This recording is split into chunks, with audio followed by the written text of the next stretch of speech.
Everything, everything gonna be all right this morning. Okay, folks, another installment for the archives. Man, I could just set off air, man. I've been kind of itching to have this conversation, not just with him, just in general, even though I don't necessarily, obviously my previous podcast, The Conspiracy Farm, I did for a few years with Pat Miletich.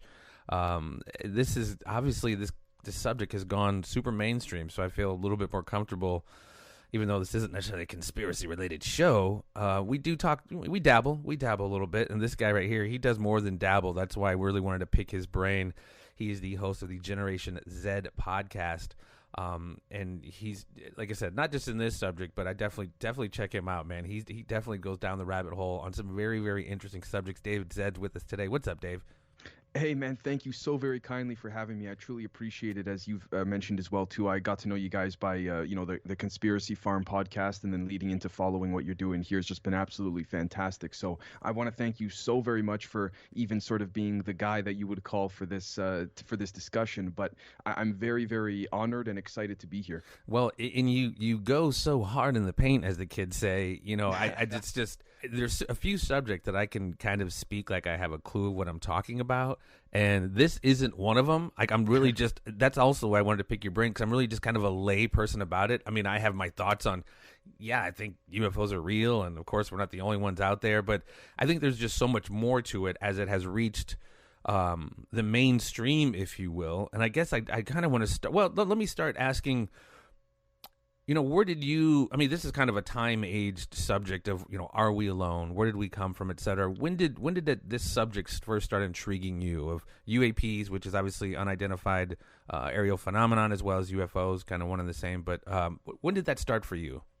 Well, first, let me just say that I couldn't agree more with everything that you said pertaining to the UAP UFO topic. That was the main topic that basically the premise of the show started on. And then that in and of itself led to me speculating and then delving deep into the different areas of philosophy, the sciences, you name it. There's an affiliation, and not just a loose one, but more so even a direct one to the UAP topic. And that's not a confirmation bias, wanting it to be the case type thing. That's just that, again, as we will preview in this discussion, there's just so much in every facet of life, whether it's, with medical things, whether it's with the technological, spiritual, psychological. But for me, what happened was that it was 2010. I remember seeing some, bits and pieces of the Ancient Aliens episodes on, cable TV and all that. And this was, 2010. That was sort of the precipice of there being maybe a potential, a light paradigm shift, if one, would want to call it that, pertaining to, cell phones, tablets, sort of in the midst of all of this. And then I kind of just, let it go after watching a handful of Ancient Aliens episodes, and continued on with my life and what have you. And then what happened was that I was in the construction industry, particularly plumbing, pipe fitting, all of that, up until about a few years ago when the pandemic started. And essentially, again, make of that as you see fit. And I truly do mean that. But what happened was that the first, I guess you could say 2-3 months of 2020, when you had basically everybody staying home because, no one really knew what was going on and all of that, I saw after about a month of just, part of my English, just sitting on my ass doing nothing, I said to myself, maybe I should do something in the area of media, because I was always in school good at English, things like this. And then what I did was, initially, I'll be very blunt with yourself, sir, and your audience. I literally just tried to copy Joe Rogan straight up, in terms of just doing an episode on everything and anything I could think of. And I would talk into a black screen, no video, just a typical USB microphone. And if I got maybe 10 views, 7 out of the 10 being my mother, I'd be happy. And so it was one of those things. And what happened was that, so I'm chugging along an episode every day, whatever, and nothing near the quality of which it's at now. Not to sound conceited, but then what happened was I did an episode on Project Bluebeam. Now, keep in mind, still no video, just simply audio. And it was just a black screen that said Project Bluebeam, and it was maybe a 10 to 20 minute discussion on the topic. And then it got like 4,000 views. And keep in mind, I had like maybe 27 subscribers at the time. So I'm like, whoa, how did this happen? Where did this come from?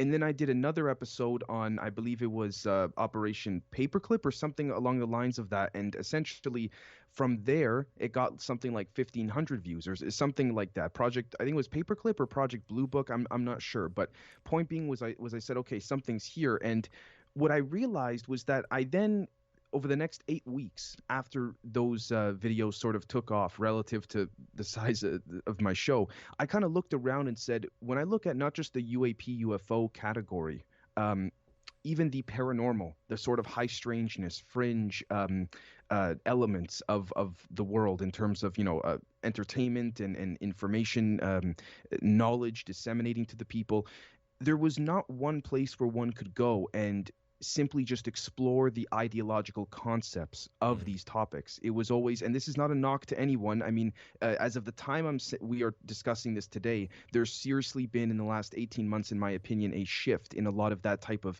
thinking, where there's been more channels open, starting up, whether independent or otherwise, pertaining to just simply exploring ideas, not saying if, who's right or wrong.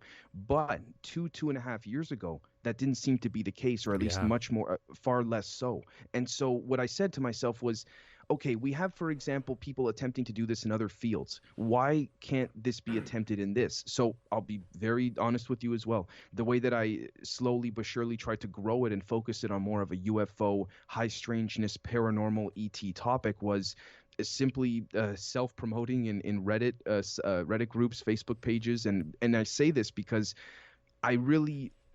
the algorithms changed in general, whether it's YouTube, you name it. The me of, had I done this 5 to 10 years ago, I would not have done, the sort of self-promoting in that regard. But because the algorithm had changed, I said to myself, all right, it was just after it was ramping up to the 2020 election. So if I'm being completely honest with you, sir, I knew the censorship was going to be even more so adamant than prior. Yeah. And so that's when I started sort of self-promoting and slowly but surely growing it from there. And then the UAP, UFO paranormal topic then led me into just different thoughts of philosophy, which then led me to, hold on, what if I do maybe a 2 to 3 times per week news segment, which I have called Unleashing the Kraken on Spotify, Apple Podcasts, and YouTube, because I said, I realized that this leads into deep philosophical thought. So why should I, and this is not a knock to anyone else, but why should I be a channel or a show that goes, okay, it's the Greys, it's the reptilians, it's all them. Okay, done. Good night, folks. All right, see you next week.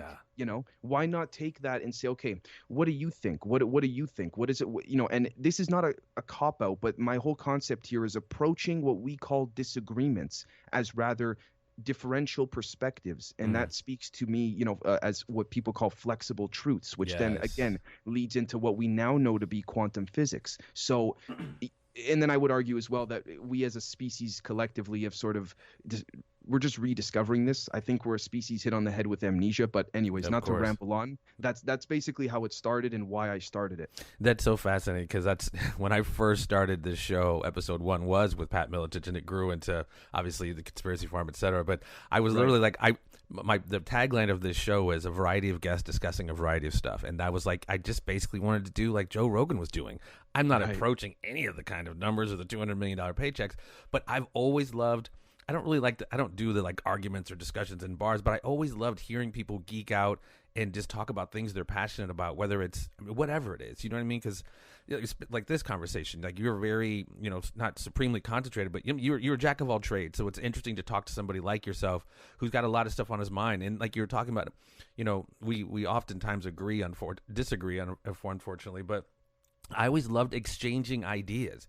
If I was wrong about something, I wanted to learn something. I wasn't about, creating a confirmation bias or an echo chamber with the Conspiracy Farm and even this show. It's just about exchanging ideas and just listening to people talk. So that's very fascinating, man. And you've done an incredible job. So again, ladies and gentlemen, go check out Generation Zed. That channel is on YouTube, and he does have his weekly show, Unleashing the Kraken, which is he goes deep, man. And again, when you pull on this string, if you will, when you go down this rabbit hole, to use such a weird colloquialism, there's so many layers to this. This goes so far beyond just, are UFOs real? because again, it goes into that larger question of not just are we alone. For me, it always begat the question of like, where did we come from? And so, you know, whatever that conversation leads to, whether it's the Anunnaki or whatever, like you just mentioned, you know, Graham Hancock said, we're a civilization with amnesia.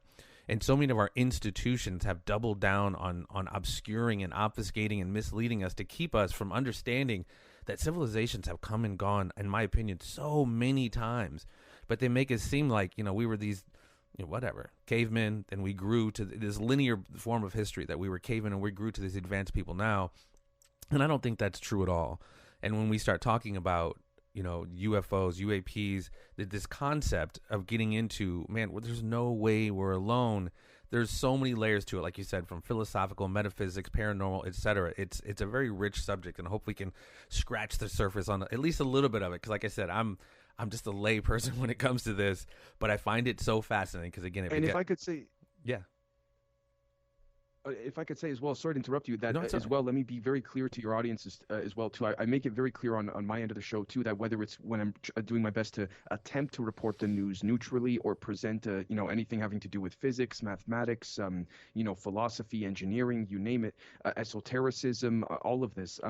There are times when I slip up as well, too. You know, just because I'm behind the microphone doesn't make me any better or worse, to be fair, than Right. anyone else, in my humble opinion. And I slip up quite often where I say, listen, please tell me in the comments genuinely in a good way, because in a good faith manner, because it's about, for me, working together, whether it's having to do with politics, UFOs, paranormal. Yes. I tell people, please tell me if you think I'm checking off a confirmation bias box that I myself don't even realize. Because if I'm basing a hypothesis or a postulation or a proposal off of something that arguably is not rock solid in its foundation, then what are we doing here?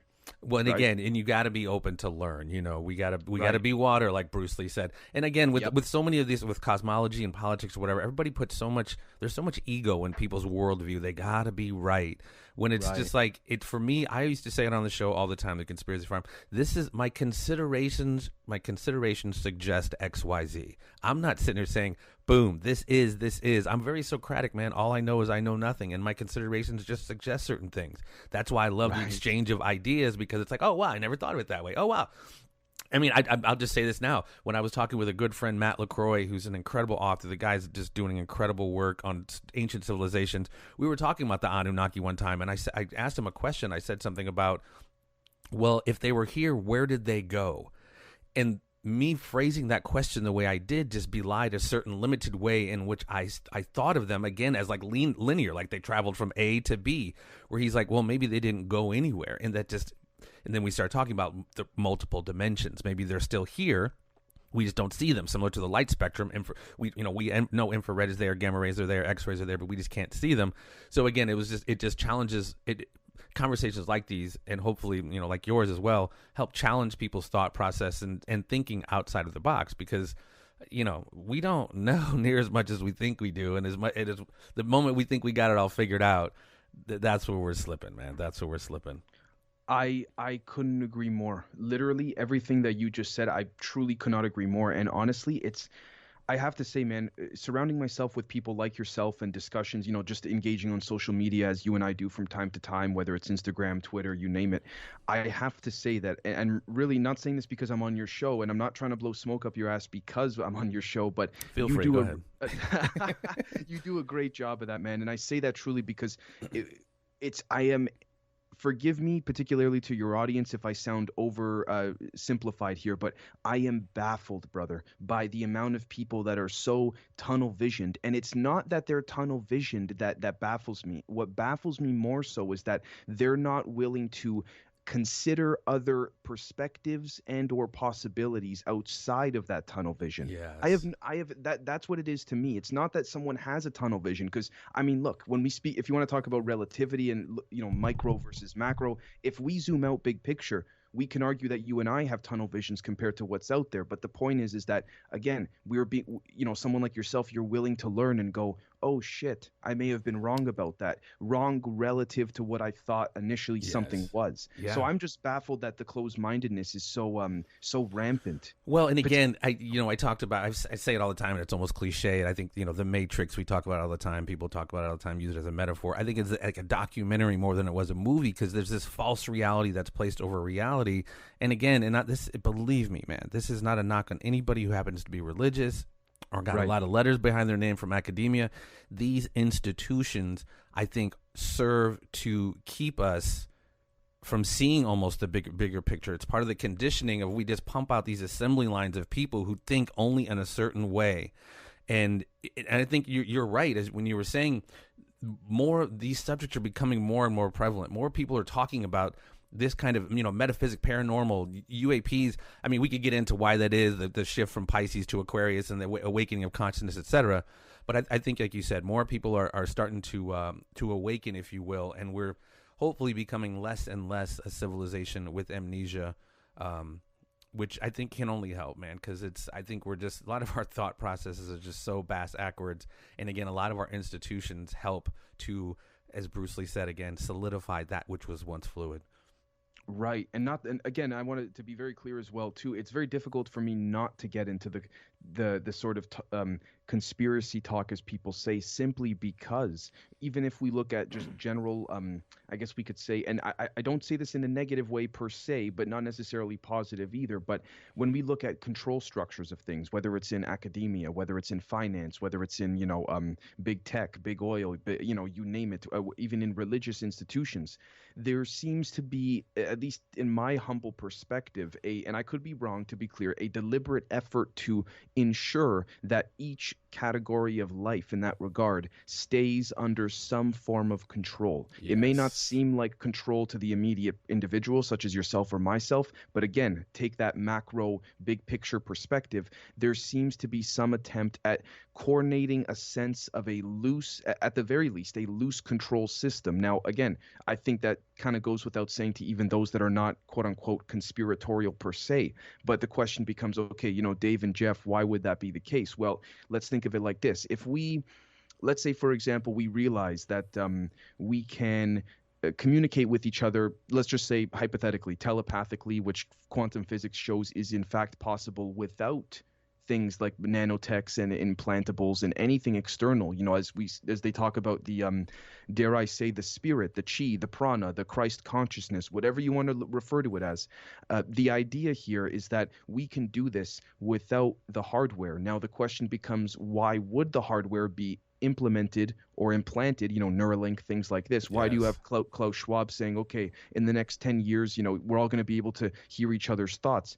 The question becomes, why do they want to use these implantables and, do it in this regard rather than trying to invoke or evoke the internal process within us that can already do that?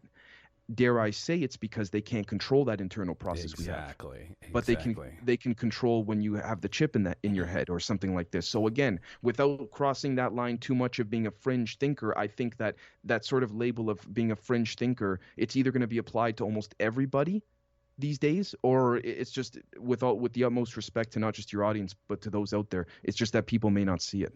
Yeah, no, it's without a doubt, and I believe it is mostly about control, which is why, like you said, we have that capability inherently, but oftentimes our three-dimensional, we're thinking we're just so limited by our three-dimensional world, and that oftentimes dullens our ability to tap into all those things you listed, Christ consciousness, chi, etc., the collective unconscious, whatever. And yeah, I believe that's, our world's run by psychopaths, not to get too deep into that, but yeah, you're right. They want to control us and definitely keep us. I mean, it's almost why they frown so much on self-sufficiency, etc. They don't want a free-thinking mind. They definitely want us. And again, we're here talking about it, so no sense saying let's not go down that rabbit hole. But I mean, we're just, in my opinion, we're just ones and zeros to these people. They've mapped us out, from your Bernaysian understanding of who we are psychologically to our understanding our digital footprint, to them almost to be able to anticipate our behaviors before we do it. They've mapped us out to the point where we now are just ones and zeros, where we are, again, so much as the Matrix, just fuel for the machine. And, the last thing they want is conversations like this, is free-thinking people, as, people who aren't under their thumb or under their control. So, I don't Well, know. that even, yeah, I mean, even, a big picture as well to me personally, that even speaks to the whole concept of, again, um, I guess you could say this drive to push particular, I guess you could say, not just narratives, but sort of underlying emotional, um, motivations, if that makes sense. And that's not, I want to be clear as well too. I'm not claiming that, to those that say, for example, oh, this guy Dave Zed is on, a Jeffrey show, and he's, saying what, he seems to be alluding that Christ consciousness, chi, prana are all the same thing, and sort of, sifting over that. I want to be very clear that even on the show, I play devil's advocate against myself in every category, but at the same time, for me, more so, it's not that I claim to know what the organic element of life, consciousness, Christ, whatever it is. Right. I'm not claiming to know what it is. What I am trying to do is use the process of elimination in conjecture with the audience to at least check off the boxes of what it isn't. Deductive reasoning. Sense. Yeah, no, Right, absolutely. right, Absolutely. right.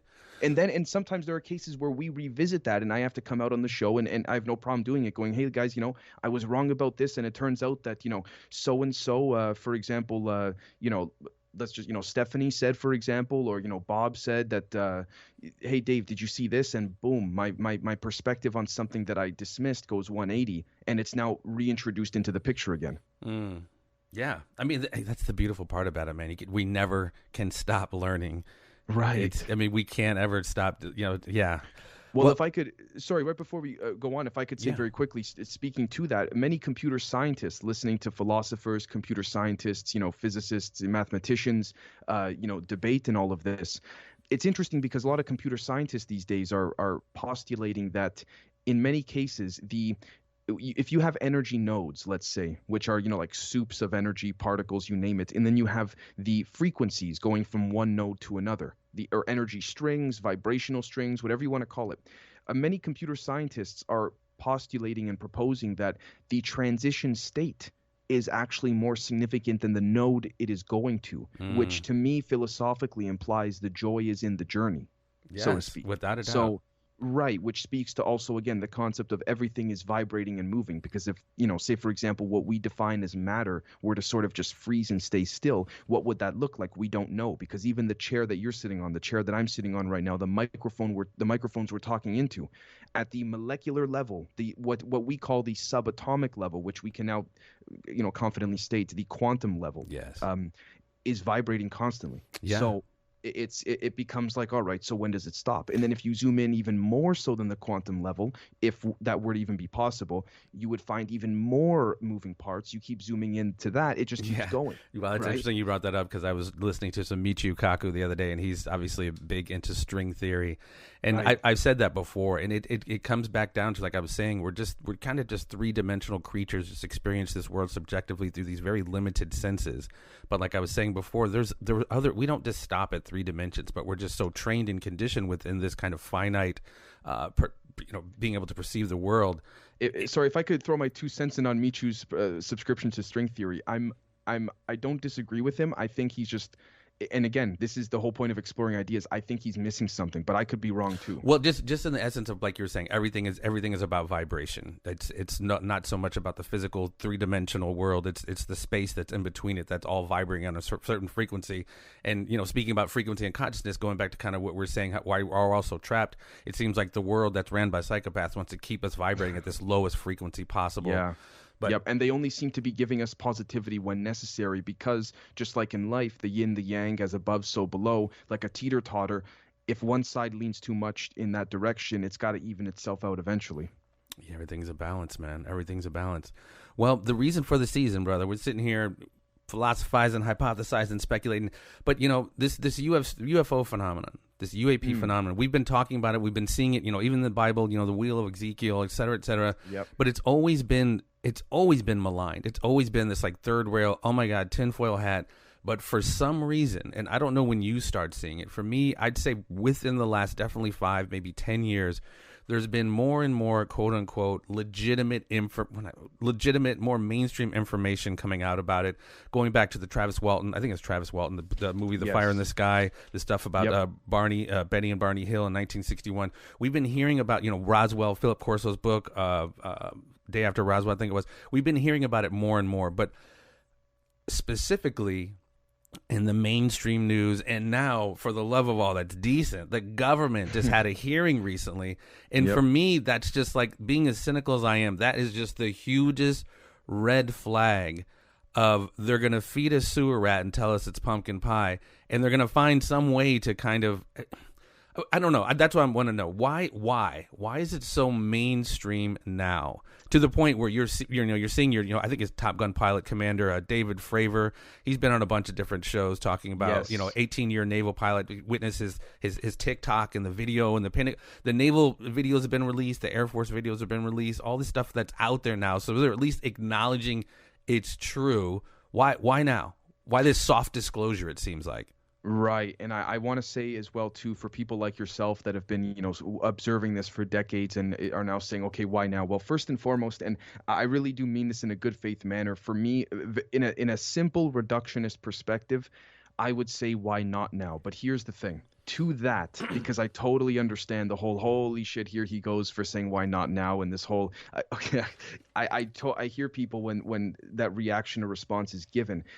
If we were to do, again, this speaks to the micro and the macro, the zooming in, the zooming out of different, things and all of that. I am of the humble perspective, and I could always be incorrect, to be very clear.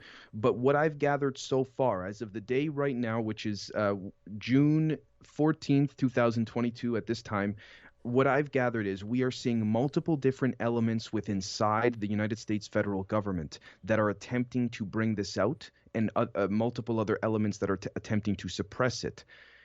Without me sounding like a total whack job, in terms of basically, instead of me going, oh, it's the reptilians that are secretly controlling the world, and there's one faction that wants to cover it up and another that doesn't. This speaks to me first and foremost that I would like to relate to yourself, and as I say to my audience all the time, what I'm about to say here is a double-edged sword, depending on the situation. It's not what it is, it's how it appears.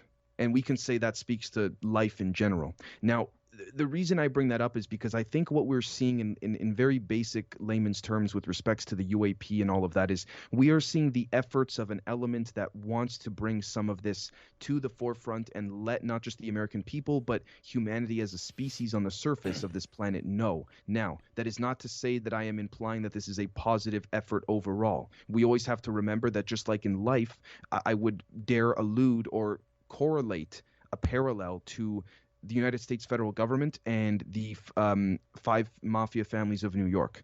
Overall, I know some may be giggling, thinking, organized crime politics. And I'm not even trying to be, not a tinfoil hatter here.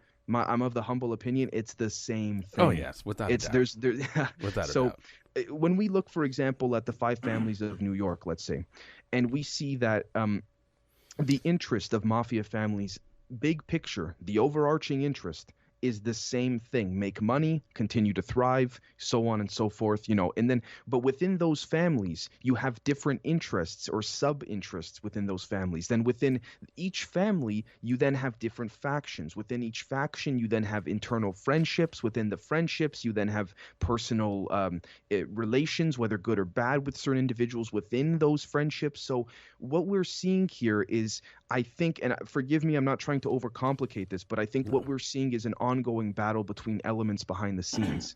Now, let me be clear. That is not to say that there's one element that says, oh, let's all just bring all of it out for humanity. But I think there's an element that is saying the people need to know.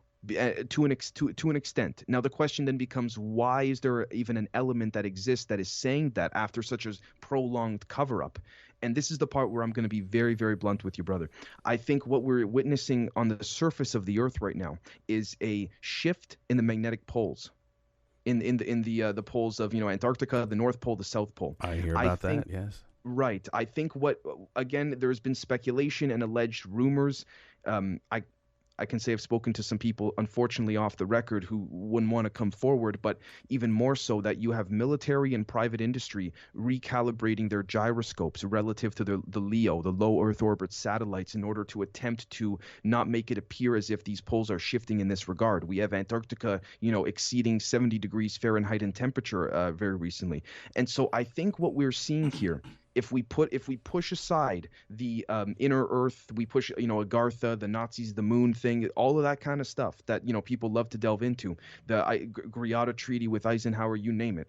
I think what we're seeing here is I think world governments know that every roughly 12 to 13,000 years, relative to how we measure a year with orbiting around the sun, the planet resets itself or flushes itself out like a clock. Now, this would speak to the zodiac wheel, or the symbol that's been given to human culture since the beginning of us being able to track and predate all of this. This could speak to as well the alleged 12 strands of DNA within us. This could speak to also, going back to Michio Kaku and string theory. We have Ed Witten in the mid to late 90s introduced M theory, which was a formulation or conjecture of superstring theory. There were 12 conjectures to that. There clearly seems to be some form of significance and prominence pertaining to the number 12, but without getting on too much of a cosmological, astrological, all of that, woo-woo type ramble. I think what we're seeing very simply is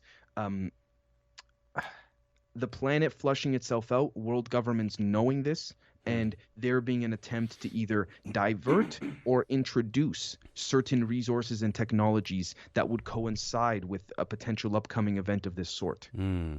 See, and I believe in that. And what I'm going to say, none of this has to be mutually exclusive. You could be right, and there could be elements of what I'm going to say. When I see the government getting involved in this to bring this up, to me, they want to bring it up to then begin to control the narrative on this. And I think this speaks to, if you bring yourself down before anybody else does, you control the way that it happens. Absolutely. And then you enter, organizations who've always been involved with this, the NSA, military intelligence. They make it mainstream, and just like I've seen with the alternative media, if you want to call it, this fucking thing has been infiltrated as the day is long. So just like any other organizations, it's never organic. There's always some counterintelligence program or co-intel pro that they make it mainstream. Then they infiltrate it to then begin to control the narrative. And I think the larger function of that, when we start talking about your Elon Musk, your Starlink, your Space Force, there's been a war going on not to weaponize space. So it becomes this Hegelian dialectic of problem, reaction, solution. Let's freak them out with the aliens. And then obviously we freak out and react. And then they provide the solution to the thing that they created, which is going to be, let's fear the aliens, fear the, and now we set up this Starlink. We set up this smart grid that's coming in. And then they're supposedly the saviors once again, while again, like you said, it could be a way larger thing of all the things you mentioned, but then, they come in and control the narrative. And I'm not going to mention any names, but people who have worked for the Pentagon, have worked for the Air Force, come out and they try to legitimize this while also kind of spinning it in a way that, again, controls the narrative on it. See, and to your point, I want to bring up as well, I want to play devil's advocate against myself and in this regard. So what I've also found to be the case too is that we have a lot of people coming out from various areas of intelligence, military intelligence, civilian intelligence, you name it, CIA, all of this, and they're coming out and they're basically, it seems as though some of them, I'll be honest with you, some of them seem, without mentioning names, to actually be employed as some type of, drop feeding, test the waters for the public type scenario. Others seem, again, and I'm about to play devil's advocate to this point, others seem genuinely fed up. I've spoken to a handful off the record, former I got to say this carefully, NSA, NRO, CIA guys that have said, Dave, we're fed up for the sake of, like, we've made our money, but now we have kids, we have a bit of a conscience. And for those that say, why hasn't this happened earlier, if these people really, were feeling guilty about what they've done, contributing to not necessarily potentially evil actions themselves, but contributing to a system overall that could be an evil negative apparatus. Well, I would respectfully rebuttal that with, it has been attempted. For as much as I truly, and I would say it to his face, I'm not a fan of Dr. Stephen Greer these days, I must give him credit for 2001. He put together the 2001 National Press Club event, which had over 400 military, colonels, contractors, you name it. And he had them there saying, listen, yes, this is real. Some of them willing to go as far as, these are the different species that we've cataloged when we have crash retrievals, you name it. See, here's the thing though. and again, I'll play devil's advocate to this as well. I think there are a handful of individuals from within the military side of things, more so than the intelligence side, that are basically saying, uh, enough is enough. We have kids, and we're about to have, our kids are about to have kids, and what does this say about them? How, particularly about their futures? We are contributing to a potentially self-destructive system that is only feeding those at the top that keep trying to milk things for the sake of greed. And now, no. If I could say very quickly, devil's advocate to that, which we do on the show all the time, is, well, okay, either this is genuine or they're trying to dupe the alternative scene, if you will. Now, my whole thing is, it's very possible they could be, but I'll be honest with you. I'm 24 years old. If the NSA and the CIA are trying to go out there to dupe a 24-year-old in the middle of Canada, God bless them. But I doubt it. Now, again, I could be wrong, but that's basically where I stand, which is that I still don't know as we speak. Well, and again, it's more and more is coming out, whether it's a 24-year-old in Canada or anybody, the grandma in Arkansas or whatever. More and more people are hearing about this. So these colonels, these generals, these people in the NSA, the military intelligence, these are people who've been doubling down on keeping us so in the dark. So it's almost like a lie by omission. They'll tell us, yeah, it's real, but they're not going to. Again, they'll attempt to control the narrative to, again, like COINTELPRO. Sure. Like, all these different organizations that have come out with benevolent intentions, they get infiltrated, then, either taken over and have it implode from within, or, it just kind of... To your point, brother, it could be as simple as, well, why are these guys trying to dupe a 24-year-old in the middle of Canada? Well, to our devil's advocate, that's precisely why, because no one would think that would be the case, and so that would be the next plan of action or plan of attack, so to speak. I hear you. Yeah, I mean, again, there's so many different options out there. I have for every question, I have more. I have for every answer I get, I have more questions. And the other thing, it's like everyone. I hear so many people talk about Blue Beam, Project Blue Beam. The even huger red flag that would let me know this is, in professional wrestling terms, a work, is if everybody's talking about this, mainstream media, congressional hearings, and something happens, like something big, like, whoa, unmistakable, no fuzzy, blurry pictures, HD, that is a fucking spaceship, it's here. Yeah. And for the timing for that to happen, I would, I don't know about Blue Beam, and I know they could do the holographic stuff, but what are your thoughts on that? Is all of this disclosure just prepping us for something imminent, or is it just, again, almost like the why now in that respect of, do they think something's coming, or they, like you were saying, some people are just like, hey, we need to disclose this. It's time. You see, to your question and to your point, this is something I've really struggled with, and it's ironic because it's some of the most simplest questions or most fundamental ones that are the most difficult to answer, in my opinion, because what we have a situation where, here's the thing, that a lot of the things that I've had the I guess you could say privilege of witnessing, people I've spoken to off the record, things like that. If there's even a remote little bit of truth, because I sometimes say, or quite often refer to, we have to be vigilant of what I call the bullshit burger. Metaphorically, the patty may be real, but the lettuce, the tomatoes, the ketchup, the rest, the buns may be nonsense. So, in that regard, you see, here's the thing, brother. I'm going to be very straight with you. I'm of the personal belief, and I could be wrong, but not just the United States government, but world governments, including even religious institutions like the Vatican, are sitting on technologies that, if they wanted to, could make us run circles in terms of we have no idea what we'd be experiencing, observing, you name it. So when it gets to the point where are you talking kind of DARPA tech? Among other things, black projects, DARPA tech type stuff.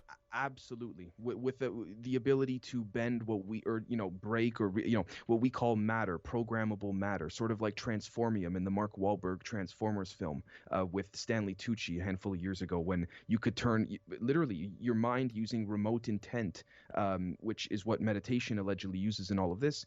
Could turn a glass into a Bluetooth, a Beats speaker, could turn it into a gun like they did in the movie, could turn it into a phone, because again, it is literally the fundamental source that comprises this physical environment. So if that could be controlled, then what does that say about the environment we're in? Which is what led me to ask, when I interviewed Mr. Lou Elizondo and Mr. Sean Cahill, I said, gentlemen, again, it's been alleged, because I wanted to watch my words when asking them, instead of saying, we all know that this could be done, but it's been alleged that whether foreign or domestic, hacker or otherwise, is penetrating, for example, let's just say a database of the NSA's, one of the NSA's databases, a server. What the NSA will do for counterintelligence purposes is, and this will get right to what your question was, brother, is they will transfer the hacker in real time. If the hacker has penetrated the server, they will transfer the hacker in real time without the hacker even knowing to, pardon my English again, a bullshit server with bullshit information with bullshit burgers all around them. So, and they'll do that for a number of reasons: to see what they're looking for, who they report back to after they take the bullshit information, and if they're going to act on that bullshit information, because then that's a quote unquote successful counterintelligence operation. My question was, if that could be done in the digital realm, could that potentially be done with human consciousness? And I got a very quick, quiet, I can't basically comment on that from Mr. Lou Elizondo, and Mr. Cahill seemed to elaborate on the fact that, without putting words in his mouth, this is a possibility we should be exploring. And so my whole thing is this, brother, in layman's terms, if that's possible, I have pardon my English, I have no fucking idea if right now maybe certain parts of Earth are mirror dimensions, you name it. Yeah. Because if that could be done with human consciousness, which would then speak to certain people within world governments understanding maybe not what consciousness is, but being able to control the ticking of it. Well, and that's one of those things where I've always felt when they were giving, in my opinion, I could be completely wrong once again, when they were giving us Atari, they had PlayStation kind of thing. So they spoon feed us the tech. And if we begin to know about what they're really working with, and that's kind of, so you just kind of somewhat, well, whatever, you mentioned about, different countries, different levels of technology. How much of what we're seeing is possibly, like I said, DARPA tech, black budget type stuff? Because I don't know how much. I'm sure you're familiar with Bob Lazar, and I don't know. So what he was saying to, I think it was that pilot, because he is friends with that pilot, Fravor, David Fravor. He was saying, how much of this stuff is reverse engineered, and Lazar was like, dude, it would take us a couple 100 years to reverse engineer what I saw and what he's been working on. How much of this is, and it doesn't have to be mutually exclusive. There could be real alien shit out there, as well as, like Dr. Philip Corso was saying, so much of the tech and microwaves and stuff we use today is reverse engineered tech from the Roswell crash. How much of a blend of there is going on right now? It's funny because the more I delve into my research of whether it's deep physics, engineering, tensor calculus, quantum physics, philosophy, ontology, you name it, the more I come to this conclusion. And forgive me to your audience more so, sir, because this is not me attempting to have a cop-out answer, but I think it's all the above. And I say that now, I can put it into percentages of what I think we're seeing. To be more specific, absolutely. I think what we're seeing with respects to craft in the skies, I think is 80 to 95% human, military, reverse engineered personally. You go back to, not to cut you off, but go back to the 70s, in the stealth bomber. Everyone was like, whoa, this big triangle thing in the sky, but that was them working on the stealth bomber, which was stealth technology, which was, obviously Area 51 area, and it looked like a freaking alien craft, but it was really just something they were working on. Yeah, it literally that. Now, here's the thing with Mr. Lazar. Do I believe his story? I personally, at the moment, largely. Now, here's the thing, because it coincides with a lot of legacy programs and certain things that I've spoken to others with off the record. But the thing pertaining to Mr. Lazar specifically is that we have to remember that all these programs, particularly the black ones that are, and then there's the deep black programs that allegedly have been, not so much these days, but still, but more so back in the day, fueled by drug money, particularly Iran-Contra, all of that, and the missing 22 trillion from the Pentagon, you name it. But I think what we're seeing there is extremely compartmentalized compartments and departments that have gone so overclassified that there's no oversight. And when I mean literally like shaking the hand of people to promise each other you're not going to say shit, and going home and that's it, and literally, the dropping the bags of cash as your payday, you name it. I think that's what we've been sort of in the midst of. And I say this because I think what we have are certain, I guess, patches or departments, particularly within private aerospace, Lockheed Martin. Yes, without a doubt. Yes, Boeing, I would say Raytheon, more so General Lockheed Dynamics, all those General aerospace. Yes. Yes, exactly. Honeywell, IBM. I would say that they've never had any oversight. I would say that is where the departments, as a matter of fact, may have gotten lost, quote unquote, lost in just doing what those individuals within those departments were enlisted to do and employed to do, but then continued even past that. Now, what's interesting, though, is that I think what we're seeing here with these programs is you have certain departments of people, of scientists, who genuinely believe Jeff, we haven't been able to reverse engineer this stuff, but then they're literally 5-10 feet above in an underground military facility, individuals that may have just come back from the moon. Right. And I say this because based on the slew of individuals I've spoken to and all of that, there's truly, I think, a very, very broad range of this in general. People talk about, the 20 and Back program, the Secret Space Force, all of this. Yeah. I think I'll be honest. I'm currently of the humble perspective that this secret space force does indeed exist to some extent. To what extent, I'm not sure. But I do believe there are scientists that truly believe that we haven't left the planet because we have not been able to, or have not left, have not gone into deep space because we have not been able to reverse engineer this tech. But I also have spoken to, off the record, scientists that have said to me personally, within the Department of Defense, Dave, you name it, we've done it.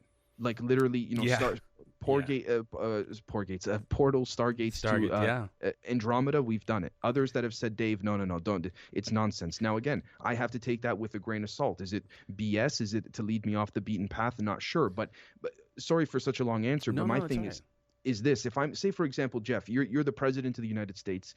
I'm the, head of the let's say Department of Energy, for example. And the Department of Energy, going back to your question about why now, the Department of Energy had a very interesting, quote unquote, founding. It was officially founded in 1977. But prior to that, it was completely off the books and was sort of a derivation of the AEC, the Atomic Energy Commission, which was headed by Edward Teller. Right. And we see, for example, Edward Teller saying in 2001, before his passing, I never met Bob Lazar, but if I met, because Bob Lazar claimed that they had made some side talk while having a coffee on break at one of the programs they were working at the facilities. And Mr. Edward Teller goes, I never met him. But if I did, maybe I only spoke to him for a couple minutes. But I don't think I did. But if I did, it was just for a short amount of time. So to me, it's like, that sounds like something your lawyer tells you when you're trying to pull a fucking Prince Andrew, as I call it. It's interesting because Joe Rogan, listen to what Joe Rogan was just recently talking about, just a clip where he was talking about Bob Lazar, and people are like, well, he said he was at MIT, but there's no records of him at MIT. Friedman. Yes, but that was, he basically told Joe off air, he's like, well, there's no record of it because I was working on such deep shit. There was no record of it. So, this is the thing too, to your point, Jeff, sorry to cut you off. No, I've been told as well that the real off the book stuff don't have documents to substantiate. It's literally like organized crime. Here's the bag of cash. Get the job done. It never happened. Well, that's even in covert actions, like plausible deniability has been something, and that's just with covert military action, let alone. And that's the other thing I can't stand when people are like, you fucking conspiracy theorists, man. It's like nobody can keep a secret and blah, blah, blah. It just belies their lack of understanding of just basic compartmentalization. The general... With all due respect, I very rarely say things with such certainty, but I'm of the opinion, they can still keep shit secret. Of course. The general does not have the same conversation with a general that he does a private. I mean, I have 2 kids. I don't have the same conversation with my kids that I have with their mom. It's just... And that's a micro version of this. But again, I mean, I've read enough books and just seen the levels and the tiers of security clearance. What they say in Tommy Boy, what the American people doesn't know is what makes them the American people. And that goes for the fucking planet, but they happen to but it's well said. Yeah, dude. And it's so frustrating because there's, again, how they weaponize conspiracy theorists. You know what I mean? Oh, you must be, fucking a year ago. Hey, don't take the vaccine, man. You could still spread it and get it. And like, oh, you fucking crazy, man. Now it's like, yeah, you could still get it. You may not die as much or whatever the fuck it is. It's you just have like Bill Gates saying not to get into this, but at the WEF, he's like, well, if we got breakthrough cases, what's the point? Oh, so when he was in trying to push me as and I'm still of the opinion it's a very personal decision, but me being at the time a year ago 23 years old, a young healthy male, having already, I believe, caught whatever it is, COVID or whatever you want to call it, once or twice. Yeah. What do I'm of the humble perspective. What do I need to get it for? And again, so this time last year, it was no, but you should still get it. Now all of a sudden, it's what's the point? So and it's they my move the whole thing is goalpost, acting like we don't fucking remember what you guys just said 18 months ago. It's frustrating because it's so.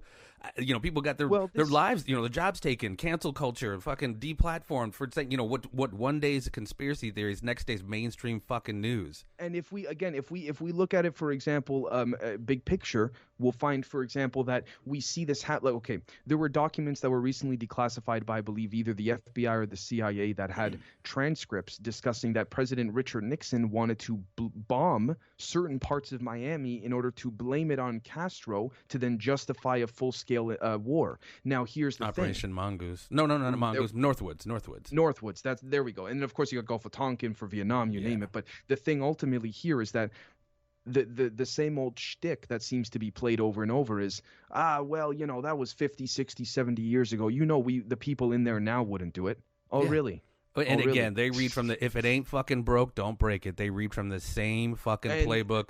And again, going back to how we're just ones and zeros, we do this bullshit, whether it's an election, the Pepsi challenge, everything is binary. I want Coke or fucking Pepsi. Can I get a root beer? Can I get a Sprite? Right. There's some gray in this motherfucker, dude, but they depend on you not having any subtlety to your thought, any critical thinking in your thought process.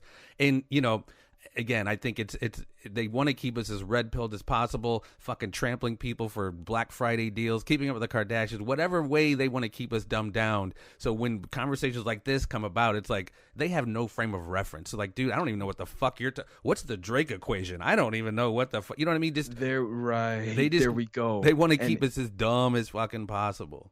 Right. And to that point, I want to make a reference, a quote stated, but he's unfortunately passed away now. But Mr. Ben Rich, I believe, former head of Lockheed Martin's Skunk Works division, who had given a number of quotes.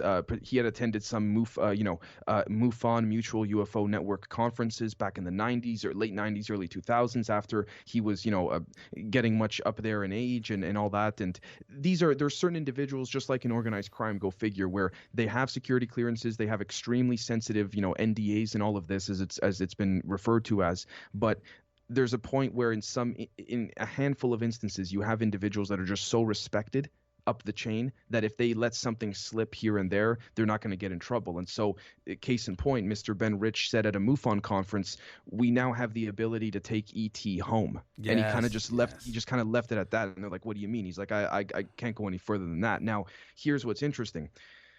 He's also been alleged for stating to friends, but shortly prior to his death, a few different quotes. I'll list a couple of them, but there's one I want to focus on. But before that, the first one was, in no particular order, he goes, the vast majority of what you see out there are ours. A lot of them are what we call hand-me-downs, and then there's the ones that you're right. Then there's the ones that they bring. They always refer the others, they, you name it. There are things like this that he said many times over, but there's one particular quote that I've really sort of hung on, which is he said, think of whatever you can extrapolate from Star Trek and Star Wars.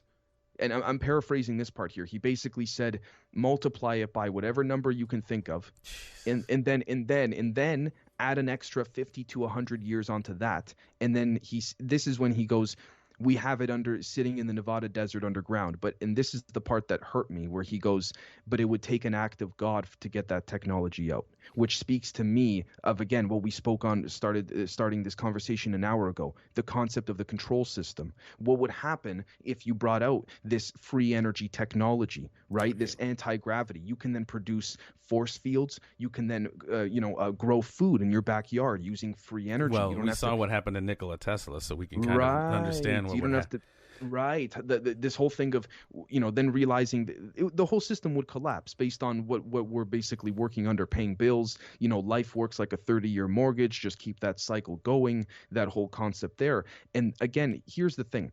To a small extent, I understand if there's, difficulty with getting, terrorists to give up their, particularly organized ones, their attempts to, put together nuclear bombs. I understand that if there's already a difficult enough time with intelligence agencies sort of buying back or, getting these things off the black market, why they would not want this anti-gravity tech to come out, because contrary to what people see in things like Star Trek and Star Wars, apparently the reality of it is that, as I've been told off the record, with force fields and the science that I've done myself and the mathematics seem to corroborate this, the more you penetrate or shoot at or try to do anything, attack a force field, the stronger it gets, not the weaker. Because that's piezoelectricity, that's kinetic energy. The more you hit it, the more force and strength you're dispersing over top it. So you're not weakening it, you're making it stronger. So I get it. If imagine a terrorist putting an anti-gravity force field around him, he doesn't even need to wear a mask when he goes to rob a bank. Walk right in, no one can do shit to you. Right? Take the money and walk out. Now, here's the thing, though. I don't think that should be the reason for keeping this stuff secret, to be clear. I think, again, this is also another problem. I would like to, sorry for the ramble, but I would like to. No, it's all right, bro. That's why you're here, man. Thanks, man. I'd like to quote Dr. Eric Davis in physicist or astrophysicist, anyways. He said, the problem is, he said this, I think, last year and a half ago, roughly. He goes, politicians cannot, it is difficult for anyone, not just in the United States, but around the world, to quantify this on a legislative basis. Meaning that essentially, if you have the ability, whether it's through suits or nanotech, or even if it's, as it's been alleged, within ourselves, to walk through walls and things like this, walk through what we consider solid objects. Yeah. How are you gonna enforce that? You're gonna tell everyone, okay, everyone, after 7 o'clock at night you can't do it? How are you gonna enforce that? Get the wall walking police on the and that's what I'm saying, man. They gotta keep that all under wraps, man. They gotta keep us freaking trampling each other over fucking large screens. Let's just put it this way: if I got a craft in my garage and I tell you, hey Jeff, let's have some beers and let's go ahead to Zeta Reticuli and we'll be back. we'll be there and back by lunchtime. Can you imagine how diminishing looking at my cell phone and hydro bills would be? Well, what exactly. The hell we're gonna use this fake currency to pay this fake thing when you and I just left the planet? And ultimately, like I was saying before, when it comes down to it's not a democracy, ladies and gentlemen. It's a fucking oligarchy. We've always been ran by the few. The few have more money than they can fucking shake a stick at. It's all about control. So again, they have to just keep us under control. And before I let you slide, I definitely want to ask you, if just obviously we have to just speculate to some degree, the people you've talked to, the research you've done, whether it's our tech, their tech, I know we're always talking about different ways of propulsion, different propulsion systems. What are you seeing? Like I said, what are you seeing from our side that you could speak to, and can you speculate to what they're using? When I say them, whatever they extraterrestrials might be using as their propulsion systems, because like the Tic Tac, there's no contrail, there's no vapor trail. It's the ability for them to propel at such incredible speeds, the G forces would crush a human being. What are they using? We can speculate. Absolutely, I think there are a multitude. And I'd be more than happy to come back on to discuss even just that in and of itself, a multitude of different what we call propulsion-based systems. I think what we're seeing, whether it's with the disc-shaped craft, the alleged TR-3B stuff, the Tic Tacs, you name it, the gimbal, the cigar-shaped craft. I think what we're seeing, regardless of the different deployments of that type of technology, is an ability, whether it's through things that we call plasma, whether it's through things called zero-point energy, electromagnetism, things that have been proposed by Oliver Heaviside, Heinrich Hertz, and particularly James C. Maxwell in the late 1800s. I think what we're seeing there is an ability to void the space-time metric. It is essentially, basically, it is the same, and it would be the same for walking or taking the craft through solid surfaces. It's not going through. Say the craft is not going through the walls. It's not moving. It's not flying.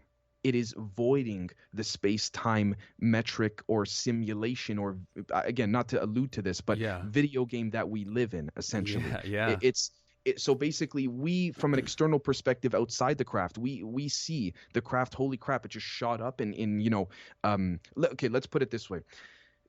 Forgive me if I'm not entirely accurate, I'm paraphrasing here, but generally speaking, to go from 80,000 feet in the sky down to, say, surface level, or vice versa, with the way these craft do in under 1 second, that would take the power, if I'm not mistaken, of the power grid of what powers all of New York, multiplied by, I think, like 17 or something like that.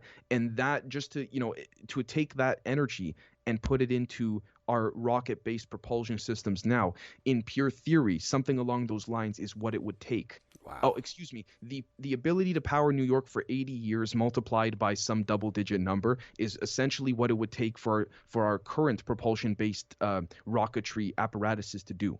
So the idea is that no laws of physics are broken, regardless of the propulsion system used. I think what it's doing, and this is just my opinion, I could be wrong, I think it's bending, tricking, if you will, manipulating, distorting the grid that we're currently living in. Now, when you say grid, for those that may want to get into more detail, what I'm referring to is something called the Levi-Cavita or Levi-Civita space-time metric that Einstein based his theory of general relativity off of. So again, that speaks to Michikaku's string theory, you name it. It's not particularly that you are going through, when a craft is not going through a wall, it is vibrating at a different rate to void the density of the rest of its external environment. So that, it kind of goes back to what again, we're so 3D based, dude. We go, hey, it takes 7 hours to go from New York to California. We can't get our mind around this kind of travel. So is this, and this is kind of sorry, Jeff, no. I'm so sorry, brother. Think of, for your audience in a visual sense, this would be probably the best description. Think of a piece of paper, flat piece of paper, and you hold it up and you're looking at it horizontally. Now, think of, for example, one end of the paper on the very left end, and then you take your finger and put your other finger on the very right end. Folding it. There we go. Yeah. Yep. So is it? Is this lend itself to? I don't know if I'm using the right phraseology or the right terms. Do you think these guys are doing multi-dimensional travel? They're dipping in and out of space and time as we understand it. Truth be told, depending on the species, I think you have some species that are far more ahead than others.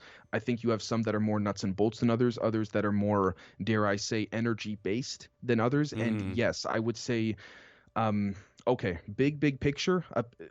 Apparently we as sovereign beings, if you want to call it that, have the ability to be our own stargates, you name it. But there are certain beings that simply don't, and that's why the craft is needed. Now, there are other beings as well, too, that apparently can do both. And what we're seeing is some beings coming from other planets, some beings traversing dimensions, other beings traversing, you name it, apparently it's happening. Us from the future, branch-offs of us, inner Earth, you name, and I'm really not trying to go too far out there in the extrapolations. Too late. This speaks to even the ultra-terrestrial hypothesis, I think coined by Dr. Hal Puthoff, which speaks to the angle of different hybridized experiments, humans, breeding with other species over millennia of our ancient culture or ancient past that we're not familiar with currently. Right. Although I think, again, I think big picture, it's patches of humans currently hiding it over top the rest of us, or hiding it against the rest of us. And I think that speaks to, again, certain elements within certain world governments, particularly within military industrial complexes that are familiar with this. So yeah, I think, and again, that also that paper folding example, that's just one concept amongst many others. Well, and people need to reacquaint or acquaint themselves to more unconventional ways of travel, because people are like, why would the alien come from so far away and have to take so long just to get here? They're thinking about it so terrestrially, for a lack of a better term, because there's so many different ways, in my opinion, as you just alluded to, as one of them, ways to travel throughout space that we have no fucking understanding of. Well, if I could leave you with this, Jeff, and your audience too. It tells me something in my own personal research, watching interviews of real old timers, real nuts and bolts, military guys. After some of them have been, briefed and filled in, and in some cases in the physical world, as we call it, worked with some of these non-humans, whether it's the ones that look just like us or the ones that are grays or the ones that look more praying mantis types, you name it, the ones that allegedly can shapeshift into what we can correlate with lizard or reptilian type animals, at least on our planet. They always end up with the same thing. When they're asked, what did you learn from this? They all take a deep breath and go, anything is possible. They're not saying that because they want to say it. It's because what they've experienced and witnessed has showed them, pardon my English, holy fuck. Right. Like, if this is possible, then what does that say about other things? And so that speaks to a lot of guys going like, one example for those that might say, okay, Dave, you're rambling off. It all sounds great, but give me an example of a couple people. Bill Uhouse, Don Phillips, you name it. Don Phillips, former CIA, USAF, Lockheed Martin Skunk Works, NRO, NSA. This guy was, top of the top. Dr. Stephen Greer, about 20 years back, he's passed away now, unfortunately, but Dr. Stephen Greer asked him, what did you take away from all this? He goes, honestly, if what I took away from all of this, meeting these beings, you name it, is if we need something, let's build it. It's all possible. And so, by the way, this Mr. Don Phillips, for those that would like the link to the video, you're more than welcome to email me, genzedpodcast@gmail.com, on video testimony talking about, beings that are 10, 12, 13 feet tall that look human, red hair, slightly different. If it wasn't for their height, you wouldn't notice the difference. You got he also was talking about technology that they had in the 1980s. I believe it was Light City International. It was a corporation that he founded himself, that for the CIA, that just like in Star Trek, handheld devices that could scan, treat, and cure in real time people with cancer. Because the idea is, again, our cells are made up of coils, just like a Tesla coil. If the coil is not perfectly circle, if you will, that is what causes a cell to create all of these branch offs that we now know to be cancer. And so if that coil could be re-straightened using UV light waves, which Mr. Don Phillips said the handheld device did, you can cure it on the spot. But he goes, but of course, and these are his words, the FDA, he goes, God bless him, sarcastically he's saying, didn't want this coming out. And then Dr. Stephen Greer goes, how do you know this? Like, were you told this? Was this on a briefing document? He goes, no, Stephen. He goes, I founded the organization. He goes, I was the one that the CIA contracted to work on this stuff. And the reason they contracted out is so that it could be not searchable within FOIA, the Freedom of Information Act records. And that goes back to the psychopaths who run everything eugenicists. Why would I cure cancer when I can treat it and make way much more money? I do have a couple more questions for you. 1 second. Since I have you here, and this is something that obviously blew my mind. This is why I really love doing podcasts. And I mean, I'll maybe add video down the line, but I always loved like AM radio, talk radio, coast to coast, late at night, just listening to conversations like this. And I always found that just the purity of just the auditory experience really cool. Going back to that time, what are your thoughts on what was the Phoenix Lights? What was that in your opinion? Because that was pretty massive at the time, and it took up the whole freaking sky over Phoenix. Hundreds of people saw it. What was that? In your opinion? Forgive me to yourself and to your audience in advance for sounding so definitive. It's only because I've spoken to individuals off the record within the Department of Defense that were there at the time, at least to the best that I can verify. It was plain and simple in layman's terms. It was a reverse engineered human craft, allegedly, that was basically they had some problems with its propulsion systems, generally speaking, and they had to basically make an emergency landing. It was essentially that, as I understand it. Yeah. Interesting. And not to sound so confident and so short answered, but apparently it was as simple as that. Well, very advanced stuff, but they just had trouble making a landing, and they had to kind of just go over Phoenix there. Well, and once I heard about kind of what was going on out there, what was it called? Not Area 51. That area out there. There was Los Alamos, the whole. Yeah. Los Alamos. Anyway, that seemed to be a lot of Papoose Lake, Groom Lake, Groom Lake. There you go. But that just seemed where a lot of Defense Department stuff was going on. So I mean, again, not to be mutually exclusive, it could have been one or the other. But but I mean, I always was kind of alluding to some Black Project stuff. Definitely Black Project for that, for sure. Yeah. I just think that there are many cases, although not always, but I think there are many cases that the sightings are far more easily explained than people might think, literally like a malfunction on something. Right. Yeah. I mean, I've heard some just wild theories on what it was, but yeah, that's interesting to hear your take. So as we try to wrap our mind around conversations like these, you know, we got the government, quote unquote, legitimizing the Pentagon, legitimizing the military, telling us something's up there. It stands to reason, does it not? When we look up into the night sky, every single star, even though that light may be very, very old, represents a sun. And those suns could have planets going around them. Those could be planets that sustain life. Talk to me about, if you don't mind, Drake's equation. How can we not be the only ones? Or how can we possibly be the only ones? How could there not be something else out there? See, this is the thing. How could there not be? Yeah, I'm in this regard. I think mathematical probability at this point, even if someone doesn't want to lean in this direction, mathematical probability. They're okay. So I'll be very. This may be a little bit of a Gnostic type approach, but someone said something to me many, many months ago that really stuck with me, which is that the same concept of, when the student is ready, the teacher will appear. For me, it's the same idea of disclosure is there for those who look. And I'll be honest with you, the amount of people I've spoken to, the seemingly inherent and blatant evidence that's right in front of our faces speaks to not so much the, I guess you could say, absence of evidence, but rather the evidence of absence. And like you said, it's right there, and that's without even having a confirmation bias. In this age of information, ignorance is a choice, and it's like, it seems to me pretty obvious that something's going on. I mean, yeah, you have a lot of interesting, I guess you could say, artifacts, hieroglyphs, you name it, that just simply will not be analyzed, let alone acknowledged by things like the Rockefeller Smithsonian Institute. I wonder why. If there's nothing to hide, why not look at it? The British Museum, the Vatican. They won't even look at it. Yeah. Why not? If there's nothing to hide, why not look at it? Exactly. And then their answer will be, well, we don't want to tarnish our reputation. What reputation? I mean, look at the world we're living in now. Yeah. You know what I mean? At this point, what's a person's reputation when we've seen all the nonsense come out and unravel in front of us, in my opinion? Well, and you look at history, as long as it's been world history, how much energy and time and concerted effort they've put into keeping this stuff hidden. That's why, I mean, people hate on the word occult, but there's a lot more information. Like you said, it's really hidden in plain sight.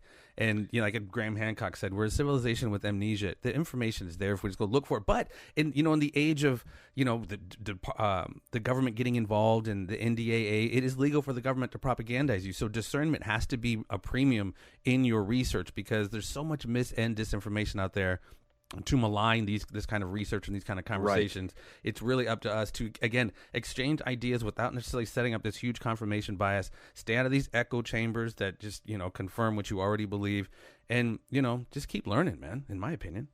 I couldn't agree more. I truly couldn't agree more. But I'm so sorry, brother. I unfortunately have another obligation that I gotta that's get okay. to. That's okay. But I want to thank you so very much for having me on, man. It's truly been an honor, and I would love chatting again. I say this not because I'm on your show, but even to your audience, Jeff is fantastic to speak to in this regard. You'd be surprised, brother, how many people, even in my sort of corner of the world, are, again, no disrespect to anyone, but at least from my humble perspective, far more close-minded than people would think. Without a doubt. And I appreciate your time, sir. I'll put the links to all of your stuff in the description of this video. I can't thank you enough for your time, and you are obviously welcome back anytime. David Zed, ladies and gentlemen, he is the host of the Generation Zed Podcast. Peace and so much of that love. Much respect.